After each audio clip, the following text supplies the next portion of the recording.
Hello everyone, আসসালামু আলাইকুম। আজকে আমি আপনাদের সঙ্গে শেয়ার করব পুলি পিঠা রেসিপি। আজকের রেসিপির জন্য প্রথমেই আমি একটি বোলের মধ্যে নিয়ে নিচ্ছি পরিমাণ মতো ময়দা, স্বাদ মতো নুন আর অল্প একটু চিনি। এখন সমস্ত কিছু হাতের সাহায্যে একটু মিক্স করে নিচ্ছি। তারপরে অল্প অল্প করে গরম জল অ্যাড করে ময়দাটা মেখে নিচ্ছি।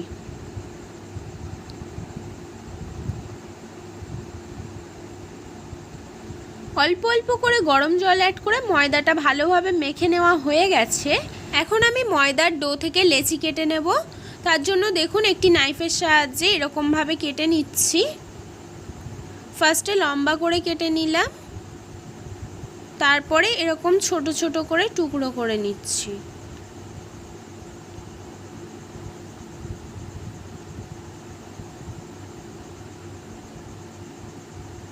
তারপরে হাতের সাহায্যে এরকম গোল গোল করে নিচ্ছি। সমস্ত লেচি হাতের সাহায্যে গোল করে নেওয়া হয়ে গেছে। অন্যদিকে সুজির পুরটা রেডি করে নেব। তার জন্য একটি কড়ার মধ্যে দিয়ে দিচ্ছি 1 বাটি সুজি আর 1 বাটি চিনি। এখন একটি খুন্তির সাহায্যে একটু নেড়ে চেড়ে সমস্ত কিছু মিক্স করে নিচ্ছি। এই সময় গ্যাসের ফ্লেমটা মিডিয়ামে আছে। তারপরে অল্প অল্প করে জল অ্যাড করে দিচ্ছি। এখানে খুব বেশি জল একবারে অ্যাড করে দেওয়া যাবে না। দেখুন এইভাবে আমি অল্প অল্প করে জল অ্যাড করে সুজিটা রান্না করে নিচ্ছি। অনবরত নেড়ে নেড়ে আমি সুজিটা রান্না করে নিচ্ছি, না হলে নিচে থেকে পুড়ে যেতে পারে। এখন অ্যাড করে দিচ্ছি স্বাদ মতো নুন। নুনটা দিয়ে ভালোভাবে নেড়ে চেড়ে অ্যাড করে দিচ্ছি জাফরং। জাফরংটা অ্যাড করে ভালোভাবে নেড়ে চেড়ে নিচ্ছি। দেখুন সুন্দর একটা কালার এসছে সুজির মধ্যে। এখন অ্যাড করে দিচ্ছি চালমগজ। চালমগজটা দিয়েও ভালোভাবে নেড়ে চেড়ে মিক্স করে নিচ্ছি। সুজির মিশ্রণটা রেডি হয়ে গেছে। এখন আমি গ্যাসের ফ্লেমটা অফ করে দিচ্ছি।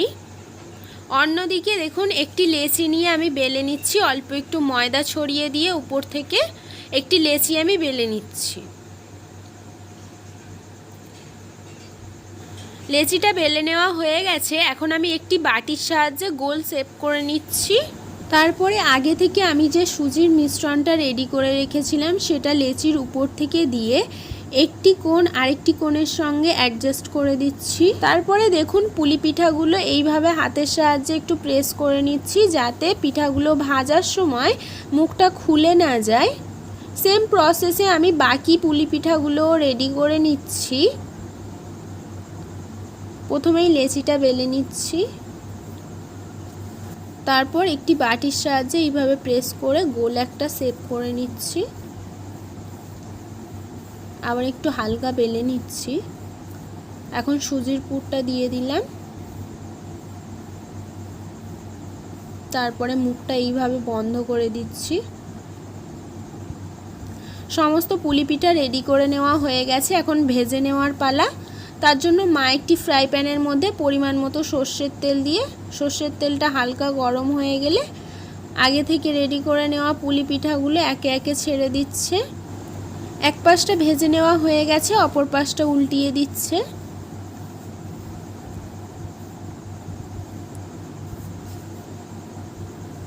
ভালোভাবে উল্টে পাল্টে পুলি পিঠাগুলো দুটো সাইড ভেজে নেওয়া হয়ে গেছে। এখন অন্য একটি প্লেটের মধ্যে তুলে নিচ্ছে। সেম প্রসেসে বাকি পিঠাগুলোও ভেজে নেবে। সমস্ত পুলি পিঠা ভেজে নেওয়া হয়ে গেছে। এখন আমি সার্ভ করার জন্য একটি প্লেটের মধ্যে তুলে নিচ্ছি।